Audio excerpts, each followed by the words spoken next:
tal? Buenas noches a todos. Bienvenidos a su podcast Medicracks, en su capítulo 2 de la temporada 3, La Vieja Escuela. Hoy tenemos como invitado al doctor Óscar Antonio Martínez Munina. Bienvenido, doctor. Muchas gracias, Víctor. El doctor. Muchas gracias por la invitación y muy a gusto de estar aquí contigo. Bienvenido, esta es su casa. Gracias. Aquí es su casa en Dosur. El doctor Óscar es ortopedista, especialista en cirugía articular. Es un crack en ortopedia, es un crack en medicina, es un crack en administración de servicios. Me tocó verlo actuar como jefe de servicio, pero es un crack de la vida, ¿no? Es un maestro para todos nosotros. Nos inspiramos muchísimo en él. Es alguien a quien vale la pena escuchar, quedarse callado y escuchar, a dedicarse a eso nada más. El doctor Óscar tiene 66 años, es originario de Chiapas, Yajalón. Ahorita nos va a decir dónde es Yajalón, qué es Yajalón y cómo es ese lugar. Él estudió medicina en la Universidad Autónoma de Chiapas. Posteriormente, cirugía de ortopedia y traumatología, ¿sí? Sí. En el Hospital Central Sur. Sí. Saludos. La casa. Saludos. Y posteriormente hizo una subespecialidad en cirugía articular en Pamplona. Sí. En España. En la Clínica Universitaria de Navarra. Chulada. Ok. Él fue jefe de servicio muchísimos años, encargado, profesor de curso de ortopedia en el Hospital Central Sur de alta especialidad, donde lo conocimos, donde lo vimos actuar, donde lo vimos desempeñarse como cirujano, especialista en prótesis de rodilla. Sí. Y en cirugía articular de hombro y muchísimas cosas más, muchísimas cirugías que vamos a platicar ahorita. El doctor ahorita está jubilado de la institución y sigue con cirugías ya muy selectivas, ¿no? Ya en la etapa de que uno escoge lo que quiere operar. El doctor de hobbies es lector, ¿no? Me encanta la lectura y además, lo vamos a platicar ahorita, escritor de varios libros de cuentos y de ahorita lo vamos a platicar también, ¿no? Bienvenido, doctor Óscar. Muchas gracias, Víctor. Muy agradecido de estar aquí con ustedes, platicando y pues abierto para salir al toro. Claro que sí. Con mucho gusto. Claro que sí. Pues vamos a empezar, doctor. Yajalón. Sí, Yajalón. Yo creo que desde ahí viene la beta de la escritura y de todo lo que se desencadenó posteriormente, ¿no? Yajalón está al norte del estado de Chiapas. Es una zona, es una ciudad en un valle rodeado de montañas, con una gran importancia en la producción de café de altura. Y pues de ahí vienen todos los sueños y todas las vivencias que se van enredando en la vida, en el paso del tiempo. Y pues ahí está, es la tierra de los abuelos, de los ancestros. Mi abuelo tuvo un rancho cafetalero, mi padre tuvo un rancho cafetalero, entonces mi beta por el gusto al café pues viene desde la infancia, ¿no? Entonces es una historia también muy rica, la de dónde vienes, ¿no? ¿Qué te nutre desde las raíces mismas? Claro. Yajalón lo tengo aquí en el corazón. Sí. ¿Cómo es la infancia ahí? Fíjate que la infancia está cortada. La infancia, yo vivo en Yajalón hasta el 4º grado de primaria, más o menos 8 o 9 años tal vez. Y por cuestiones de mi padre, del trabajo de mi padre, él tiene que irse a otro lugar que quiero entrañablemente, que se llama Salto de Agua. Salto de Agua es muy diferente a Yajalón. Está a orillas de un río enorme, un río navegable, que es el río Tulijá. Es un río precioso, es un río que da vida al pueblo. Y ahí en Salto de Agua vivo en la siguiente etapa de mi infancia y creo que la que más te marca, porque está la adolescencia, el despertar y todo eso, ¿no? Y gratamente tengo muy buenos amigos de esa etapa que siguen siendo mis grandes amigos a los que platicamos esta mañana. O sea, está muy abierta la comunicación en este pueblo. Ok.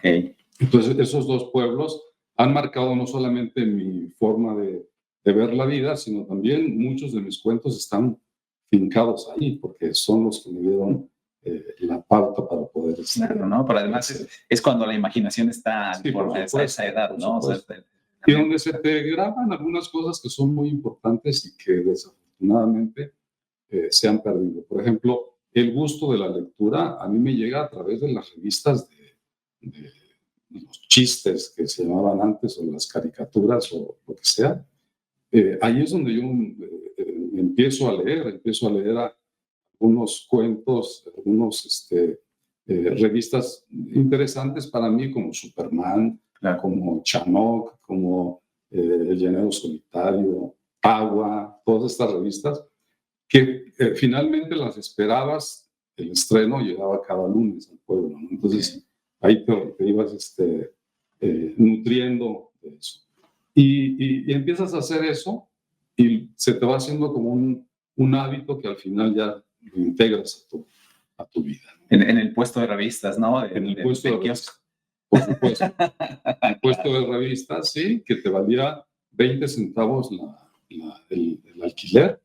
Afortunadamente, los lunes me daban 20 centavos extras para ir a rentar la revista, y mañosamente nos sentábamos 2 o 3 amigos y rentábamos cada uno una revista distinta, y en el descuido las intercambiábamos. Claro. Y terminabas leyendo 3 o 2 por lo menos por 20 centavos.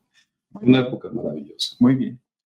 Termina esa época, doctor, y es la hora de la universidad, ¿no? Sí. Supongo que en una ciudad grande, ¿no? En Tuxtla. La preparatoria fue en Mérida, que es una etapa también muy bonita.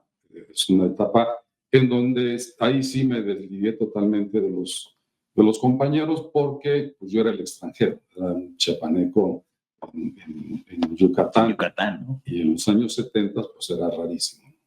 Entonces, pero sí, la universidad fue también otra etapa maravillosa. Fue en Tuxtla, con muy buenos amigos que actualmente mantengo, con una relación bastante cercana todavía. Nos vemos, o por lo menos hablamos frecuentemente.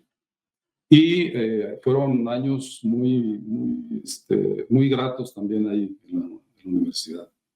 Una universidad joven.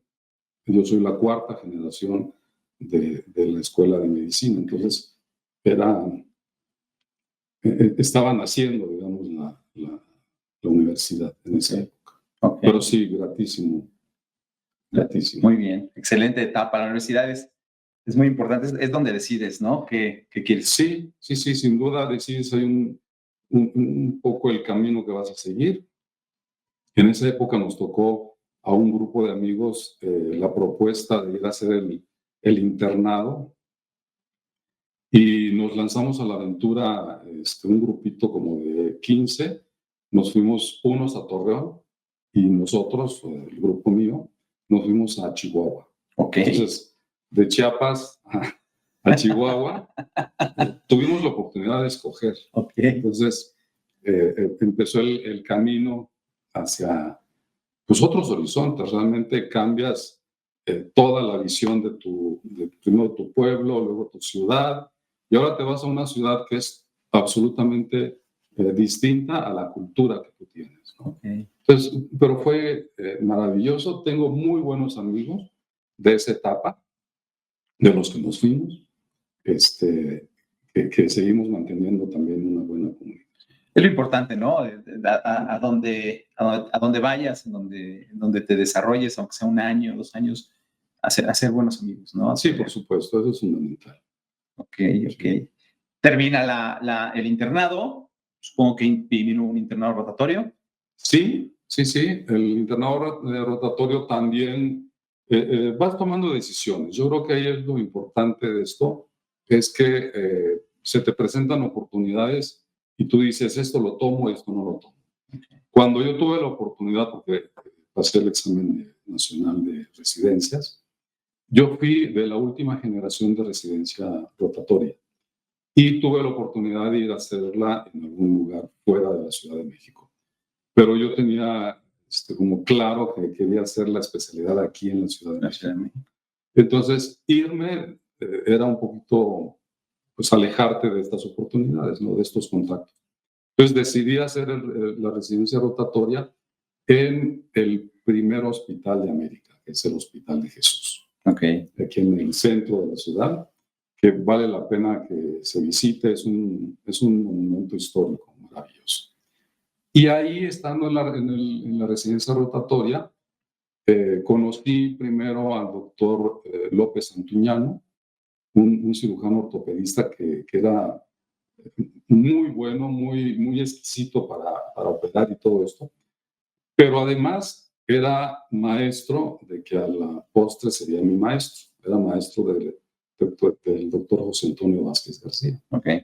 El doctor Vázquez García llegaba a este hospital, ahí tenía parte de su consulta, y me tocó que llevara a los primeros residentes, a mis primeros, los que después fueron mis compañeros, los llevaba porque en el Hospital Central Sur todavía no se abrían los quirófanos. Pasó algunos meses. Entonces yo ahí conocí al doctor Vázquez y a mis dos, a los que serían mis compañeros residentes, al doctor, desgraciadamente los dos ya fallecidos, a mis amigos Ramiro Orozco y Ángel Piña. Ahí los conocí. Y entonces yo yo tenía clarísimo que iba a ser ortopedia y traumatología. Okay. Eso no me quedaba ninguna duda. O sea, yo iba a hacer eso o nada. Esa era mi apuesta casi, ¿no? Entonces, cuando yo hablé con el doctor López Antuñano, toda mi intención era irme al Hospital Juárez con él. Y él me dijo, no, tú te vas a ir con José Antonio y punto. Entonces, no era mi maestro, no era nada, pero me dio la indicación y dije, bueno, pues está bien, ¿no? Sí, mire con él. Entonces, así es como llego al hospital. Al Hospital Central. Supongo que por las fechas que me dice, el hospital estaba inaugurándose. Sí, yo llego en el 85, llevaba ya algunos meses abiertos los quirófanos, ya había algo de movimiento. Ya no me tocó la etapa en donde los grandes maestros a los que yo aprecio muchísimo, al doctor Díaz Aranda, al doctor Díaz Palacios, al doctor Oscar Larraza, se reunían todos ellos de distintas especialidades a dar clases a los residentes, porque no había nada que hacer. Entonces no habían cirugías. Entonces ellos, de una manera desprendida y espléndida, de veras, se reunían y daban clases a todos de diferentes cosas, ¿sí? Muchas personas participaban en estas clases. A mí ya no me tocó, porque cuando yo llegué, unos meses después, ya los servicios estaban constituidos bien, ya había una afluencia de pacientes adecuada, ¿sí? Y era muy grato ya conocerse entre nosotros. Éramos pocos residentes, todos nos conocíamos, éramos amigos de los de otorrino, los de patología, los de rayos X, éramos amigos de todos, porque era un servicio médico reducido, ¿sí?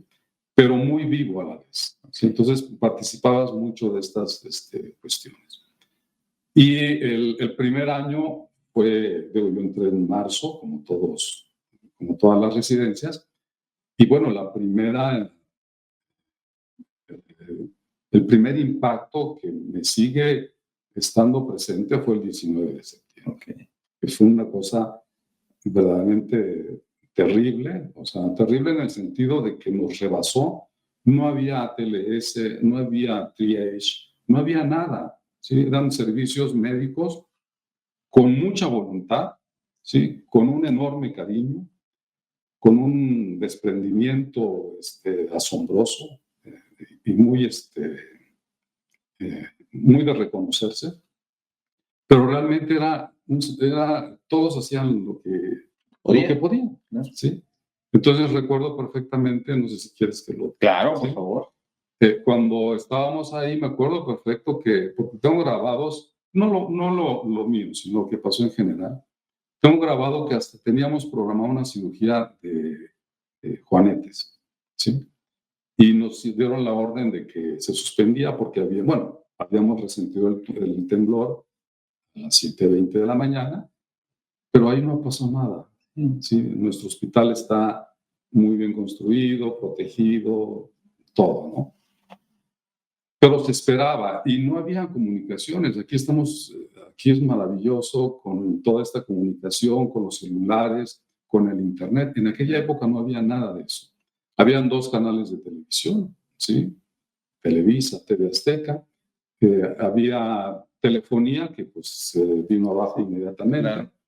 Claro. Había una comunicación por radio de banda corta, que era la comunicación del hospital que estaba, donde ustedes conocen bien el área de urgencias. Ajá. Por ahí había un cuartito en donde estaba pues el radiotransmisor entre las ambulancias y no había más nada.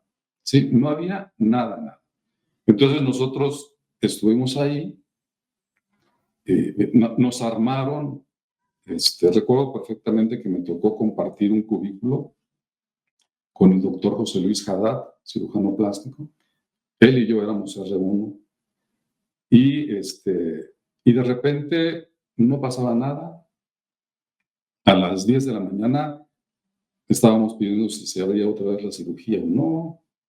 Y de repente a las 10:30, 11 de la mañana, el sonido de la ambulancia y empieza el corredor de gente, ¿no? Entonces, yo fue la única ambulancia que vi porque pues, era la primera que llegaba. Y tú esperas que en una ambulancia vengan 2 pacientes o 3 pacientes, ¿no? Pero no te esperas que vengan 15 pacientes en una ambulancia. Wow. ¿Sí? Y que detrás de esto viene una segunda y una tercera. Con 15. No, fue una verdadera locura, una cuestión dantesca, impresionante.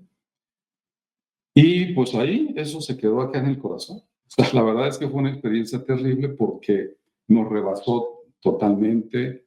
Entramos a hacer cirugías pues de amputación. Los maestros nos decían, aquí ya no le busques, esto va a una terminación más drástica. Los internistas suturando, todo el mundo haciendo alguna tarea en específico. Fue una cuestión que yo creo que lo que más, pues más gusto me puede dar de aquellos momentos fue solidaridad. Yo creo que fue lo que marcó, digamos, ese momento de la... Claro. Y bueno, pues fue uno de los episodios que siempre tengo guardado en el corazón, siempre lo recuerdo y por suerte, está por cierto, está lo en el libro. Sí, por supuesto. No podía faltar. No podría. Si quieres te leo un pedacito. A ver, por favor, por favor. Un pedacito de un poema. Bueno, sí, rápido. No, hombre. De su casa. Sí. Voy a leer un pedazo nada más para que... Se llama Estamos solos. Agarro al hombre que se hunde, al que cae abatido, al sin voluntad, al que se abraza a mi cuello. Estamos solos, le digo. No hay ángeles, no hay Dios. Estamos solos. Por eso el hombre es más hombre con su hermano, jugando un poco a ser Dios. Wow. Wow. Debe ser algo que en ese tiempo, como usted lo dice, ¿no? Sin tener la organización que se tiene ahora, entre comillas, sí. Recibir esa, o sea, tantos pacientes, se te olvida qué especialidad eres, se te olvida, por supuesto, se te olvida a lo que te dedicas y dices, tengo que ayudarte. De la manera que sea o de la manera que en ese momento yo pueda entender cómo se puede ayudar, se ayuda, ¿no? Sin duda, sin duda. Yo creo que ahí el hombre saca su lado más humano, ¿sí? Más humano, en el sentido de que tienes que proveer al semejante, al otro, tienes que proveer todo lo que puedas tú en cuanto a caridad, en cuanto a cuidado, ¿sí? En cuanto a manifestarle de alguna manera el disminuir el dolor, ¿sí? Porque estamos hablando de personas que habían sufrido este trauma tan terrible, pero además de estar heridos, llegaban solos, ¿sí? Algunos habían perdido a su familia y no lo sabían. Sí. ¿Sí? Entonces, era una situación bastante conmovedora, digamos, y yo creo que es algo que no se nos debe de olvidar, porque puede pasar en cualquier momento, ¿sí? Bueno, hace 4 años, ¿no? Sí. Entonces, sí es muy importante el asunto de la solidaridad y la bonomía que debe haber entre las personas. Claro. Sí, eso es fundamental. ¿No? Híjole, qué experiencia nos acaba de compartir. Es algo que pasó hace muchos años y que 40 40 años. 40 años. Sí. Y que no tenemos que olvidar, como Sí, usted por dice, supuesto. ¿no? Tenemos que tenerlo bien marcado, aunque no lo hayamos. Bueno, yo lo viví en el kinder, o sea, mi mamá me estaba bañando y me acuerdo que me caí, ¿no? En Jalapa. Claro. Imagínense, Jalapa que no tiembla, Y ahí me caí bañándome. Termina la especialidad, doctor, de una especialidad de ortopedia, de aquellos tiempos, ¿no? Sí, la verdad, la especialidad, yo creo que es una de mis etapas. He tenido muy buenas etapas, pero en particular la especialidad, hice muy buenos amigos, entrañables, que yo creo que es lo importante de estas etapas. Yo sigo operando con el doctor de León, que fue mi R1. Sí, o sea, somos amigos, no somos, no somos trabajadores Claro. eventuales, nada, somos amigos. Nos vemos frecuentemente, platicamos, conocemos. Saludos. Sí, saludos. Entonces, sí es una camaradería que se forma en esos momentos. ¿Sí? A veces con sufrimientos que tal vez no lo sean tantos, tal vez no, o tal vez sí, porque hay que ver cómo lo vive cada uno, ¿no? Pero de alguna manera fue una etapa de formación increíble. Tuve un muy maestro, muy buen maestro, el doctor José Antonio Vázquez García, un líder con su carácter o con lo que fuera, pero que nos empujó muchísimo a ir para adelante, a echar para adelante, ¿no? Entonces, claro, era otro tipo de liderazgo, otro tipo de formación y todo eso, pero que a nosotros nos formó con los pies en la tierra, ¿sí? Otro de mis maestros en esa etapa, el doctor Fortunato Reyes, con el que después trabajé ya en lo privado. Igual, excelente persona, ya fallecido, y muchos que, bueno, pues están ahí en el recuerdo y que formaron parte de la formación, sin duda alguna. Ok. Sí. Bien, seguiría Navarra, Doc, pero en los capítulos anteriores y me quisiera tocarlo porque usted lo tocó por el hecho de que pues después de 40 años seguimos operando con el mismo compañero, ¿no? Sí. Y hay una pregunta muy importante que hicimos en las temporadas anteriores que ahorita vale la pena retomar. Amistad entre médicos. Hay una frase que no nos gusta, pero que todos los invitados han dicho que es cierta. Y después viene la segunda parte. La frase es, el peor enemigo de un médico es otro médico. O puede ser otro médico. Y la siguiente parte es, si realmente, y usted nos dijo que sí, puede existir una verdadera amistad entre médicos, sean colegas o no sean colegas. Sí, en respuesta a la primera, yo creo que no necesariamente el médico es enemigo de otro médico, o el peor enemigo de uno es de otro. Yo creo que tiene que ver cómo tomes las cosas, ¿no? El pastel es bastante grande como para que esté uno peleándose en este sentido, ¿no?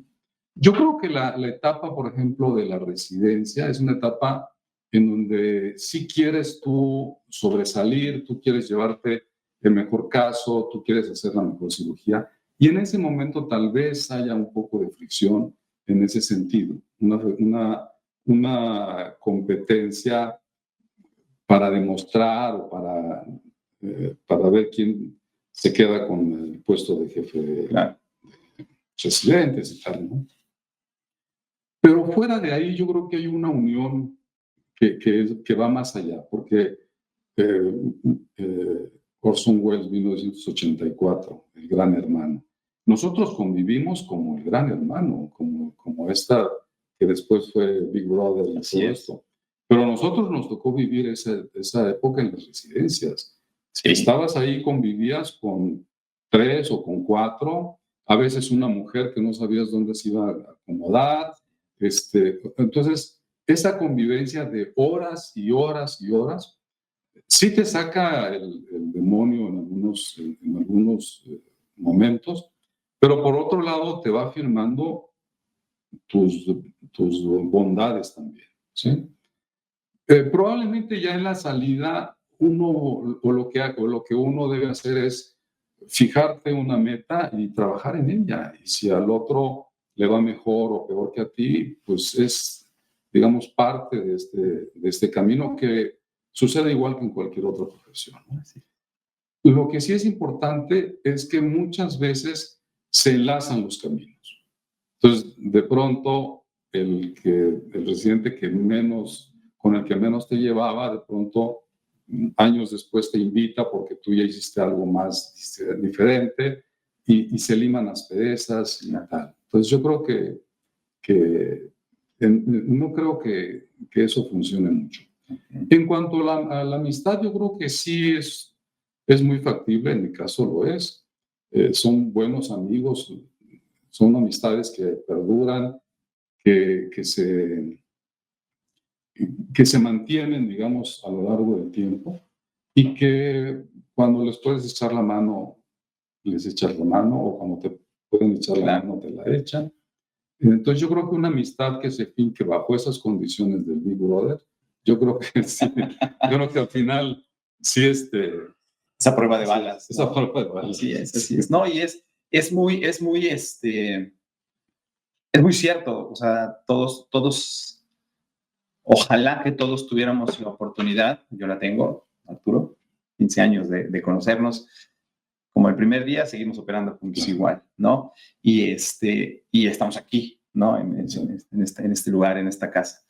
Y creo que todos en esa etapa de la residencia, y como lo dice la pregunta, ya sean colegas o no colegas, se debe dar la oportunidad de hacer crecer una amistad, o dos. Exacto. ¿No? Que sea sincera, que sea un compadrazgo, ¿no? Que no sea, ay, pues operamos juntos y cada quien, no. O sea, que vaya más allá de eso, ¿no? Que vaya más allá de eso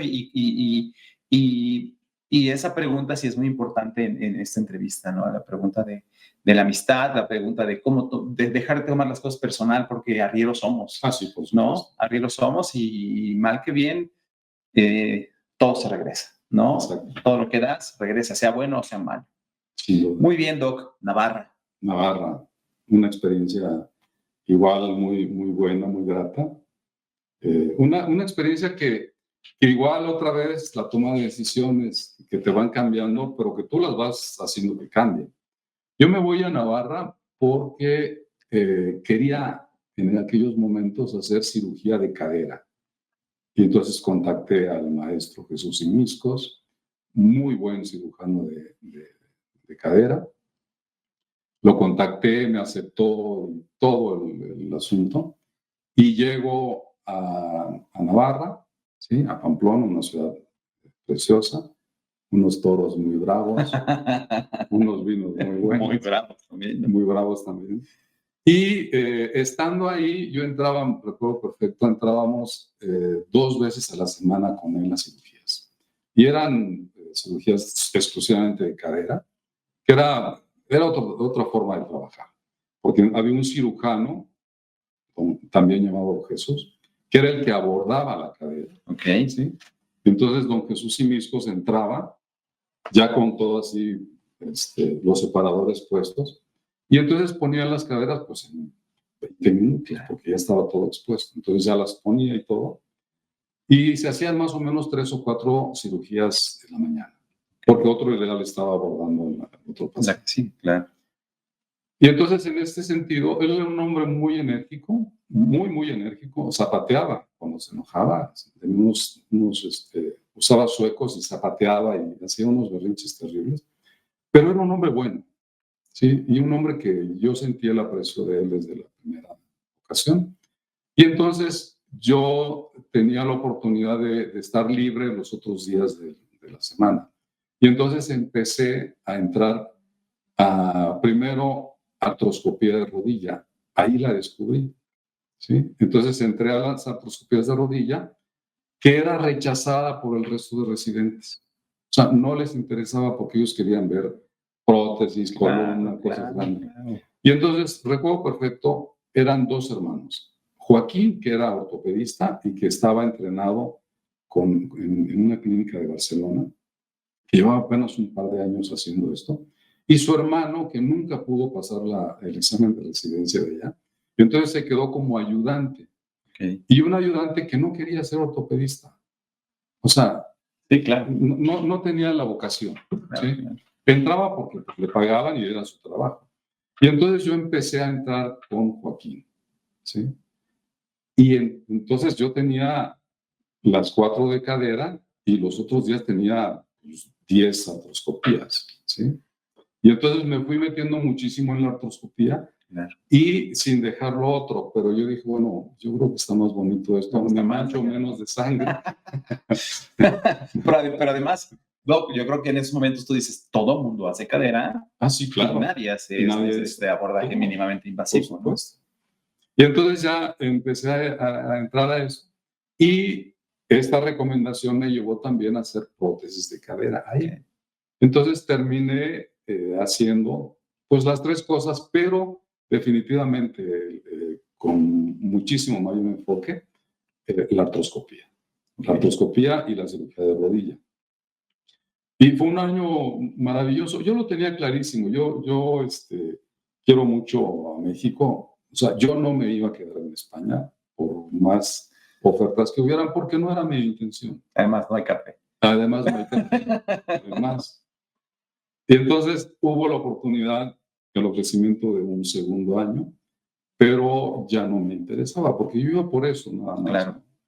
Y entonces ya se termina Pamplona con unos Sanfermines ahí entre líneas, con unos buenos chipirones, claro, todas unas gambas y vinos y todo esto, que fue maravilloso, la verdad.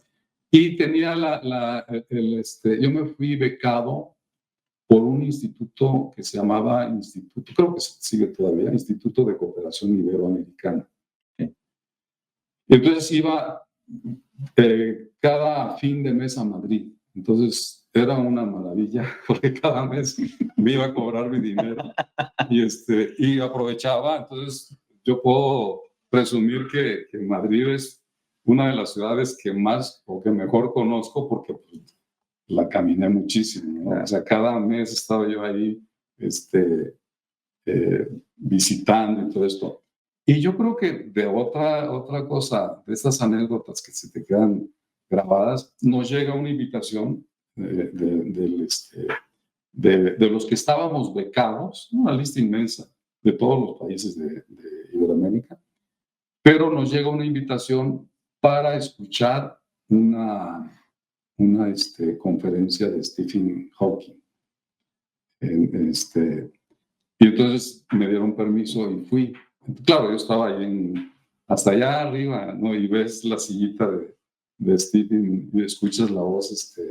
Pero bueno, pues me tocó verlo, ¿no? Claro. Y entonces fueron experiencias muy, muy, muy gratas. Me gusta mucho España, he tenido la oportunidad de regresar ya en otro plan, Claro. ya con una tarjeta de crédito, porque la verdad es que sí, ibas a comer por ejemplo, cuando íbamos en Pamplona, cuando ya llegaba el fin de mes, iba a comer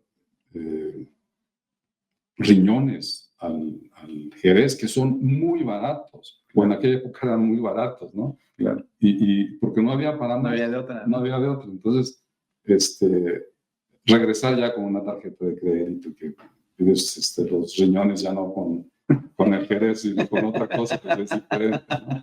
Entonces, pero sí, una grata estancia. Y también he escrito varios cuentos acerca de España. De España. Sí, porque es un país que yo quiero mucho. Doctor, sí. Regresamos a México. Regresamos a México. ¿No? Y Central Sur. Sí. Fíjate que otra vez la toma de decisiones, que es fundamental para... Y yo insisto mucho en mis hijos que así debe ser, ¿no? La oportunidad se presenta una vez, pero tú decides si la tomas o no, porque igual la dejas pasar y viene otra mejor. O sea, tampoco es casarse con la primera. Cuando yo regreso, mi primera intención era regresarme a Chiapas, a retribuir todo este asunto. Pero llego allá y estaba realmente en una situación que no habían artroscopios, no había infraestructura. Claro. Las clínicas estaban bastante, pues, carecían de muchos recursos, la verdad, ¿no? Entonces me regreso acá y hablo con mi maestro para ver qué oportunidades.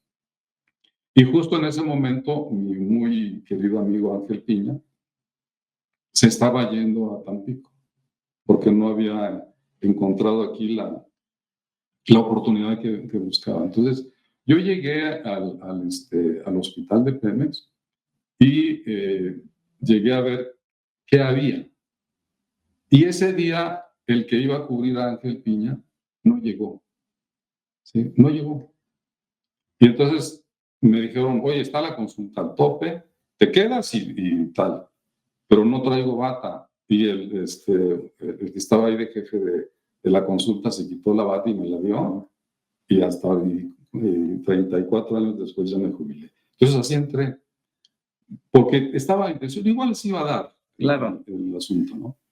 Y bueno, ahí en el hospital el crecimiento, ya como adscrito, fue maravilloso, pero aparte tienes a las gentes que respaldan, ¿sí? Porque yo cuando regreso en el 90, en Pemex y en general en México habían pocos que hacían artroscopía.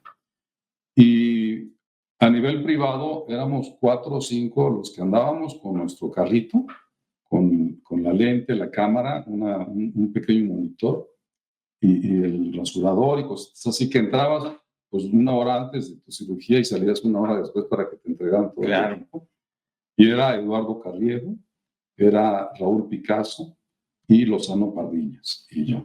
Éramos los 4 que estábamos en eso, ibas a los hospitales y llevabas tu equipo y tal. Entonces, cuando yo le planteo al doctor Vázquez García, mi maestro y jefe de servicio, de esta inquietud de hacer pues de conseguir un equipo para Pemex y todo eso, no hubo ningún reparo. O sea, él dijo, tú te encargas de eso y tal, a mí eso no me interesa y tal. Pero nunca me dijo, no, eso no, sí, no, entrarle.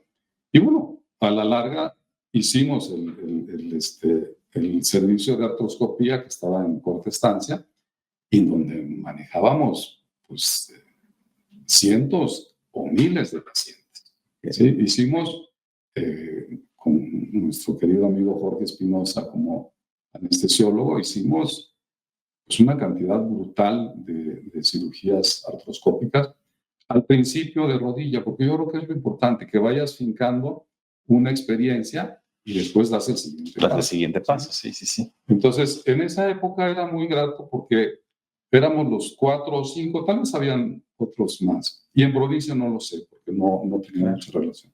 Pero aquí en la ciudad, si había un curso, los profesores éramos nosotros. Claro. Si había un taller de cadáver, éramos nosotros. Pues éramos la creme de la creme. O el arroz de todos los moles. Claro, ¿no? claro. Estábamos ahí, e hicimos una buena amistad, seguimos siendo amigos, seguimos, nos vemos ocasionalmente en los congresos, pero nos saludamos bien, ¿sí? Entonces, esa etapa fue muy grata y duró más o menos unos 3 años, con una experiencia importante. Bueno, hubo la oportunidad de que vinieran de provincia nosotros y vinieron a Salamanca, de Costa Rica. Yo iba como profesor a Costa Rica, me juntaban 15 o 20 artroscopías y nos íbamos a hacerlas allá.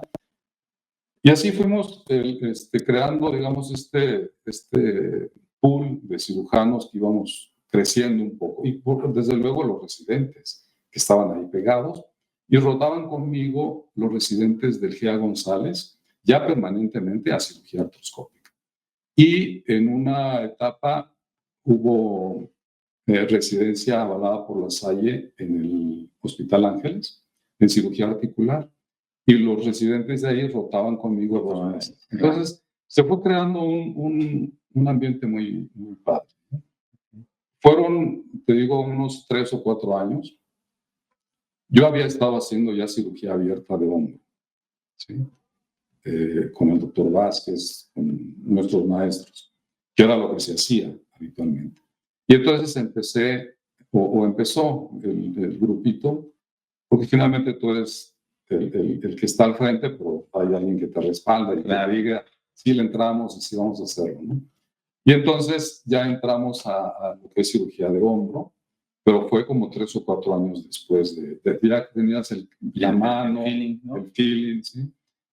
La gran ventaja de haber sido como coordinador de la compra de artroscopios a nivel nacional, fueron como 5 equipos a los diferentes regionales. La ventaja fue que a nosotros en el central nos dieron una torre, un Ferrari, un Ferrari para cirugía de hombro, todo. Y entonces empezó la otra etapa de la cirugía de hombro, ¿sí? Que también conoces a otros cirujanos y que se convierten en tus mentores, ¿sí? Recuerdo con mucho cariño al doctor Arturo Gutiérrez Meneses, al doctor Fernando Valero, ¿sí?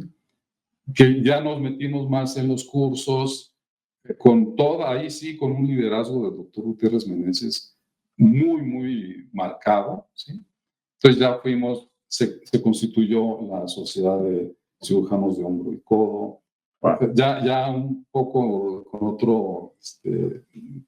otro feeling, ¿no? Okay. Entonces se hicieron cursos, congresos, y era padrísimo porque éramos un grupo de cirujanos de hombro y uno de mano siempre. Siempre tiene que estar ahí. Sí, siempre iba uno de mano. Y era padrísimo porque íbamos, por ejemplo, a Sonora, Obregón, Sonora, y entre los 5 dábamos 10, 12 pláticas y hacíamos alguna práctica y cosa. Y luego íbamos al otro lugar y así. Era muy padre. Y de ahí sale un libro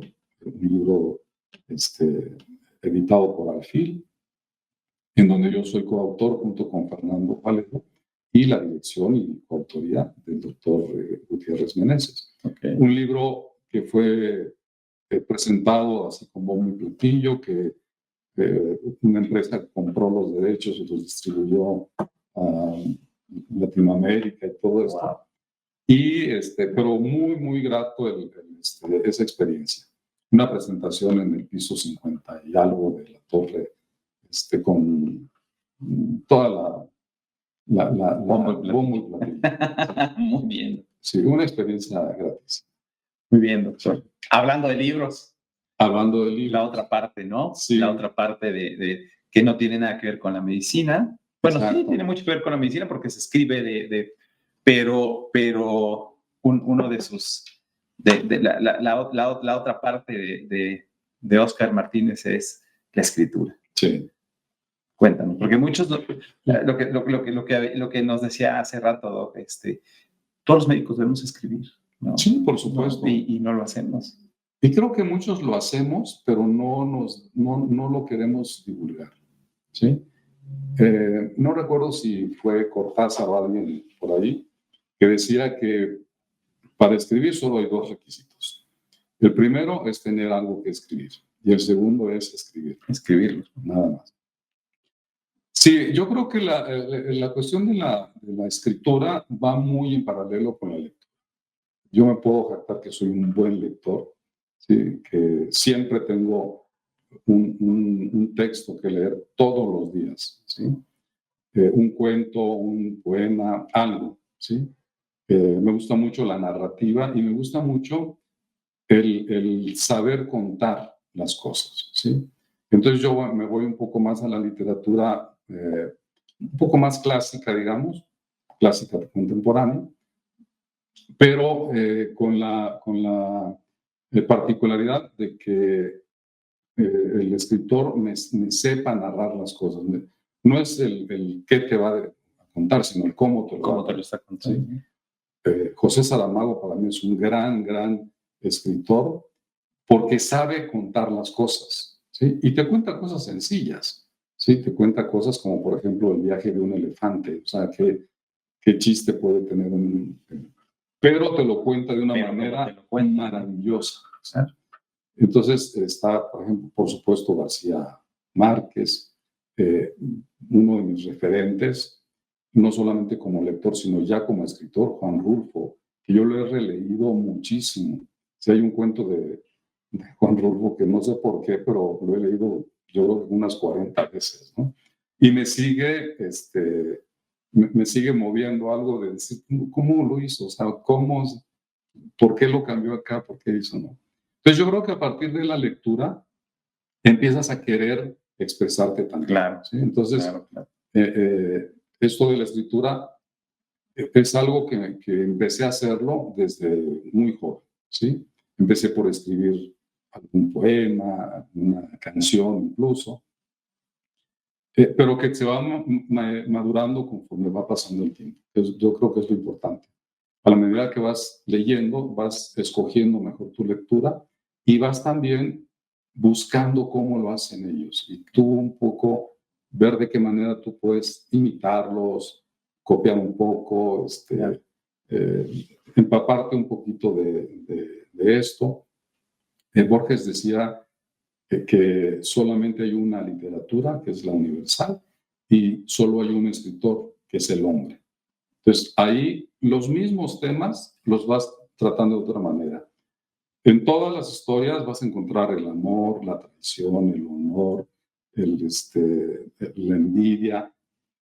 No te puedes salir. Si creas un cuento de ficción, va a estar ahí presente eso. Un extraterrestre va a estar ahí porque no hay otra manera de hacerlo. Y claro, puedes expresar todos estos sentimientos en poesía, en cuentos, en novelas, ¿sí? En narrativa. Es diferente el ensayo porque ahí ya tienes un objetivo diferente y todo eso. Entonces empiezo a escribir y lo que yo hago es ir, me pasa muchos años de estar escribiendo, estar revisando y todo eso. Creo que he tirado más de lo que tengo. De lo que sí, porque se vuelve uno pasa, crítico, ¿no? Sí. Pero finalmente llega un momento en que dices, bueno, ya, vamos a parar, ¿esto sirve o no sirve? Y yo creo que el paso más importante como escritor es que primero escribes para ti, ¿sí? O sea, primero escribes para ti y lees y te emociona, porque es lo importante de la escritura, que cuando tú escribes un texto, lo leas y sientas que no es tuyo, que es de alguien más, ¿no? Y que te dices, bueno, quedó bien o quedó mal, pero me llegó, ¿sí? Okay. El siguiente paso es darlo a conocer, o sea, escribir para que alguien lo lea, ¿sí? Entonces, empiezas a buscar los espacios. Claro, tienes que tener algún espacio apropiado de la familia, que puedas tú compartir esto, ¿no? Y en ese sentido, bueno, Internet es una gran plataforma, ¿no? Entonces ya empiezas a mostrarte, ¿sí? Y empiezas a ver que a alguien le llega esto. Entonces ya conectaste con un lector con que conectes, ya es suficiente, ¿sí? Porque tú puedes escribir muchísimo, pero que lean el libro y no pasó nada, ¿no? Yo tengo una anécdota con este libro. Hay una historia, ahorita te platico concretamente, que lo escribí y un día recibí una llamada de mi hija a las 11 de la mañana. Había llevado los perros al Petco de Querétaro, ella vive en Querétaro, y escuché que estaba llorando. Entonces en el teléfono estaba llorando. Y yo dije, bueno, pasó algo, tal, ¿no?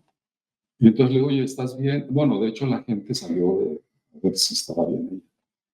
Y entonces ella me dijo, no, es que estoy leyendo tal. Entonces, entonces conectó ahí con esa historia, ¿no? Entonces, ella dice que es una historia de monstruos, porque hay sangre y hay Así todo, es. ¿no? Pero terror. Sí, de terror. Pero eso realmente te nutre mucho como escritor. O sea, no necesitas vender muchísimos libros con que alguien se...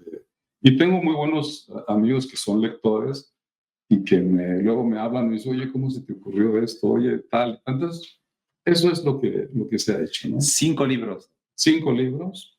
El primero se llama Aromas de Café. Es un libro que todos los, o muchos de los cuentos que están ahí, hablan o giran en torno a una taza de café. Un café express, un café, lo que sea, ¿no? Y es un libro que yo creo que salió más con el corazón que con la tenacidad de escribir, ¿no? Pero me gustó, es un libro que está ahí, fue el primero, lo disfruté mucho. Todas las portadas de los libros, todas son diseños de mi hija. Okay. Entonces, para mí esto es un plus. El segundo libro se llama Le juro que fue la luna. Ahorita no lo tengo porque está agotado. Muy bien. Está agotado. Sí, es un libro que yo le tengo mucho cariño. En primer lugar, porque el cuento que le da nombre, Le juro que fue la luna, es un cuento que me lo piden para una publicación de Endora por una recomendación de un lector que lo vio en internet de Argentina. Wow. Entonces, dices, a ver cómo se van conectando. Entonces, se comunicó conmigo Mariana, una actriz que era la editora del libro. Y entonces sale una serie que se llama Cuentos Irónicos, de Editorial Selecto, con cuentos irónicos de escritores renombrados. O sea, todo. Y entonces a ella le encargan hacer otro que se llame Otros Cuentos Irónicos. Y ahí entré yo. Muy bien. Con este cuento que se llama Le juro que fue la luna. Entonces, cuando yo recopilé todos mis cuentos en ese momento, quise meter ese cuento ahí en ese libro y ponerle ese título. Es un cuento totalmente irónico que, bueno, fue para mí muy grato.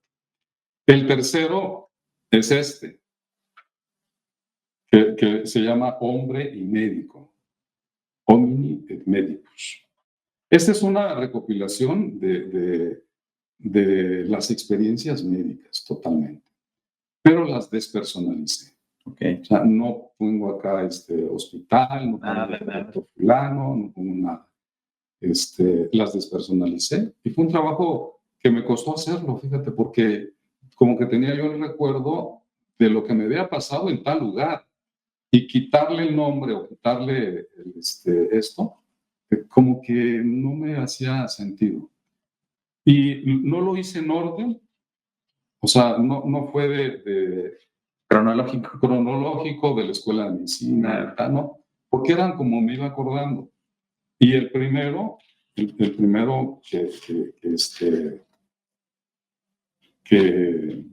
escribí fue de mi primera guardia de hospital y de urgencias en el hospital de Chihuahua. Okay. De un paciente que llegó, que cuando yo se los platico a mis hijos, al principio les da risa, pero luego les da terror, porque era un trabajador de obra al que se le incrustó una varilla del cráneo, salió la varilla por la nuca, o sea, la veías acá, y siguió toda la espalda. ¿Sí? Wow. Y le salió a la altura del glúteo, la varilla. Y el cuate llegó caminando, sin daño neurológico, pero no se podía recostar porque estaba todo. Sí, ¿no? Entonces, eso lo plasmé en ese cuento y dices, bueno, pues es que, claro, yo no soy el héroe, estamos cirujanos. Entonces yo lo recibí, le quité la ropa como buen interno, le puse, no sé si era yodo lo que había en aquella época. ¿Isodine? No sé qué. No había isodine. ¿No había isodine? Puro yodo. Creo que era yodo, no sé qué, y ya. Pero, y claro, 2 o 3 días después ya me di cuenta que... Muy bien. Entonces, este libro son experiencias. Algunas no muy gratas, la verdad, pero que están ahí.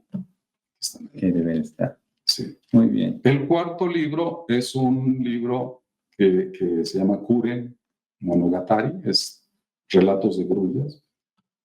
Una de mis aficiones literarias es la literatura japonesa. O sea, son mis grandes maestros, digamos, de acá. Está Mishima, está Kawabata, ¿sí? Ellos tienen una literatura que creo que se adapta muy bien a lo que yo quiero escribir. Okay. ¿No? Entonces, fui escribiendo igual a lo largo de mucho tiempo varios cuentos que primero los tenía como cuentos orientales, pero ya después me gustó mucho una historia que hay de la grulla en Japón y escribí un cuento extenso que se llama Kuren, es grulla, en torno a Hiroshima, al día de la bomba atómica en Hiroshima. Entonces es un cuento que le da estructura, digamos, al libro. Todos los cuentos que están ahí tienen ese fin, que es un cuento, digamos, con una tradición, desde mi punto de vista, evidentemente, de escritura japonesa, con nombres japoneses, con lugares, tal. Muy bien. Y mi sueño es ir a Japón, que espero que en breve. Doctor, hay una parte de la entrevista que nosotros apreciamos mucho, porque, como yo le decía al principio, ¿no? Esta temporada es un agradecimiento, es un homenaje hacia ustedes, ¿no? De nosotros que es impresionante lo que en lo personal nosotros aprendimos de ustedes. Y tiene mucho que ver con este libro, ¿no? Se llama Así son las noches de los viejos y es los 60, la llegada de los 60, sí, más o menos, ¿no? El despedirse, sí. ¿No? Si bien no por gusto, o sí, o tener que despedirse, ¿no? Que pasa, a ver, la gran mayoría de las veces se tiene uno que despedir, ¿no? ¿Qué sucede yo recuerdo, híjole, yo llegaba, tal vez usted no se acuerda, pero yo llegaba todos los días, 7:30, 8 de la mañana, que terminaba usted su visita, agarraba usted su avena diaria. Sí. Sacaba su avena el doctor. ¿Qué pasó, Víctor? No sé, doctor, le sacaba yo una plática, entonces en lo que usted se comía su avena en una oficina de este tamaño, sí. Doctor, yo decía, ¿cómo la jefatura de un servicio tan importante, tan fuerte es esto? Y usted estaba cómodo, se le veía cómodo, doctor, comiendo avena todos los días sin falta, avena y platicándome algo. Y esa es una parte muy chiquitita de que fueron 5 años de mi vida y yo llegaba al menos 1 o 2 veces por semana. Sí, doctor, claro. Clase, ¿cómo está? ¿No? ¿Qué sucede, Doc, en el momento tiene mucho que ver con esto. Sí. En el momento en el que te tienes que despedir de eso, ¿no? ¿Y qué pasa después? Yo creo que hay esencialmente hay dos maneras de ver esa situación. Una es cuando tú la vas preparando, cuando tú ya sabes que ya decidiste por ti, que va a ser en tal época y ya, y que no va a haber marcha atrás. La otra es cuando te tienen que, sí, entonces eso marca una manera de ver las formas. En el caso cuando tú preparas esto, yo creo que es muy saludable. Si tú ya abriste un espacio para este momento, que llegue y tomarlo, ¿sí? Porque si sigues ahí, vas a perpetuarte y ya no lo vas a hacer de la manera gozosa como tiene que ser. Te tienes que preparar desde todos los puntos de vista. Y esto es si puede ser un consejo o una experiencia que transmito, ¿no? Yo creo que los hobbies reales, los que sí te llenan, los tienes que hacer durante tu vida. No esperarte a jubilar. Claro. Yo voy a pintar o voy a escribir cuando me jubile. No. Lo tienes que ir haciendo porque es lo que te gusta también, ¿sí? Es lo que quieres hacer en algún momento dado. Entonces yo creo que si te preparas para ese momento, tomas las cosas como tal. ¿Sí? Yo me preparé. Yo sabía que al cumplir 60 años de edad, yo iba a jubilar. Eso lo tenía clarísimo. Y lo platiqué en ese momento con mi amiga Ana Limón, y saludos, Anita. Y estuvimos de acuerdo, porque esa era mi decisión, esa era lo que yo quería hacer en esto. No iba a perpetuar más ese momento. Y me fui preparando y tomé clases, por ejemplo, en torno a la escritura, en la Facultad de Filosofía. Tomaba cursos de diferentes temas, pero enfocados ya no a la medicina, sino al arte de escribir. La otra parte es, ¿qué haces después de jubilarte? O sea, ya estás jubilado, tú tomaste la decisión o tuviste que dejarlo por cualquier cosa.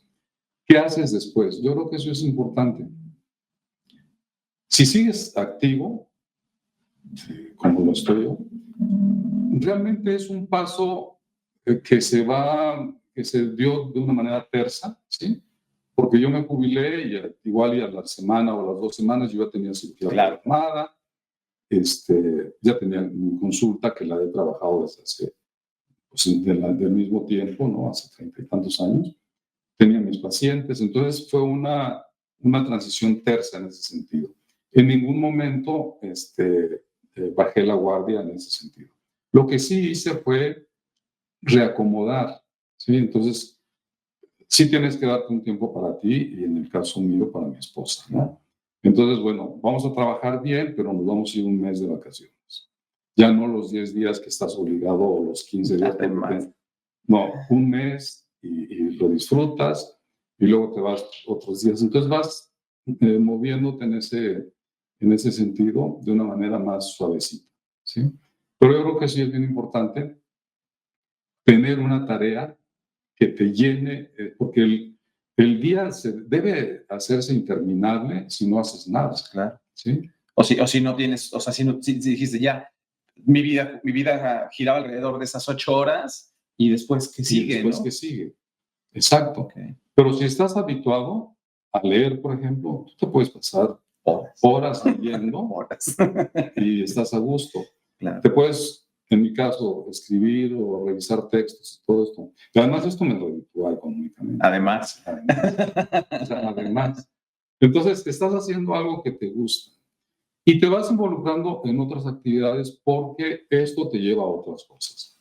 Yo tuve la oportunidad en el 21, en plena pandemia, así con cubreboca y todo, de ir a la FIL de Guadalajara.